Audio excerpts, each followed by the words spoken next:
ভাই একটা টিকটকের ডায়লগ দিই, হ্যাঁ, ওই যে টিকটকে মানুষ ডায়লগ দেয় না ভাই, এটা বুঝতে হবে ভাই, মালয়েশিয়ান প্রবাসীদের কলিজা অনেক বড়, তাদের নিজের ওজন থেকে ওরা 5 কেজি বেশি। কেন কথাগুলো বলতেছি ভাই, আমরা প্রতিনিয়ত সোশ্যাল মিডিয়াতে এসে বলি যে ভাই, যাদের ভিসা নাই, যাদের কাগজপত্র নাই, আপনারা অপ্রয়োজনীয় রুম থেকে বের হবেন না। যদি কোনো কিছুর দরকার হয়, বন্ধুবান্ধব আত্মীয় স্বজন যারা আছে তাদেরকে বলবেন যে ভাই, আমার জন্য এই জিনিসটা দোকান থেকে নিয়ে আসো, আপনার প্রয়োজন নেই, আপনি বের হবেন না, বলি না? শুধুমাত্র কাজে যেতে হবে, যেহেতু কাজ করে খেতে হবে, কাজে যেতে হবে, কাজ থেকে আবার রুমে চলে আসবেন।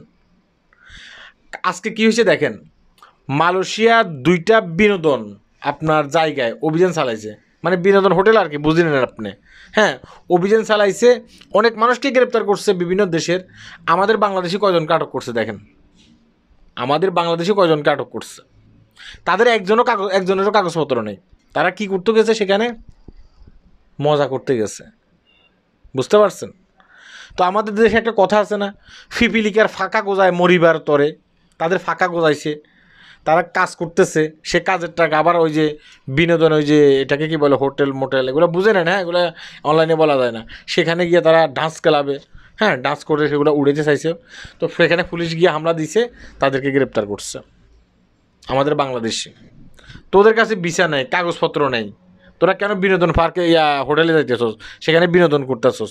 তোদের কি বিনোদন করার খুবই দরকার, শখ জমছে? এখন একদিক দিয়ে তোদের কাগজপত্র নাই, এই সাজা তোদেরকে ভোগ করতে হবে, অন্য দিক দিয়া অনৈতিকভাবে একটা হোটেলের ভিতরে বেআইনিভাবে নাচানাচি করতে গেছিস মেয়েদের সাথে পুষ্টি নষ্টি, সেটার জন্য আরেক ধরনের সাজা তোদেরকে ভোগ করতে হবে। পরবর্তীতে তোরা কী করবি, দেশে যেতে পারবি। আর দেশে যেতে পারস কিনা তারও তো গ্যারান্টি নেই, কারণ অনেকে আছে তাদের পাসপোর্ট ফটোকপি তাদের নিজের কাছে থাকে না, পাসপোর্ট নাম্বার নিজের কাছে থাকে না, হ্যাঁ, এগুলো বাসায় রেখে যায়।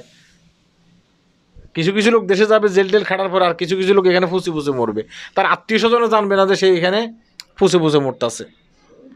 ভাই আমি আবারও বলতেছি, আমার অনেক ভিডিও তো আমি বলছিলাম ভাই, যদি আপনার কোনো কাজ বাইরে না থাকে তাহলে বাইরে অপ্রয়োজনীয়ভাবে যাবেন না। প্রয়োজনে যে আত্মীয় স্বজন দিয়া, বন্ধুবান্ধব দিয়া খাবার দাবার রুমে আনবেন, এখানে তাই আড্ডা মারবেন, সেখানে গিয়ে আড্ডা মারবেন, পুলিশ প্রতিনিয়ত রেড দিচ্ছে। আর এখন যে এই যে ঈদের টাইম, সামনে ঈদ আসতেছে, আবারও বলি ঈদের টাইম, সামনে ঈদ আসতেছে, বিভিন্ন রাস্তায় রোড ব্লক দেবে, সেখানে যদি আপনি মরে পড়ে যান একবার, তাহলে আপনি কিন্তু জেলখানায় সোজা। কথা কি বুঝতে পারছেন? একজন অবৈধ লোক কতটুকু সতর্ক মানে বজায় চলতে হবে সেটা অবশ্যই আপনি ভালো করে জানেন। ওই মদনদের মতো মানে নিজের কারণে নিজে ধরা পড়বেন না বিভিন্ন জায়গায় যাইয়া। সবাই ভালো থাকবেন, আল্লাহ হাফেজ।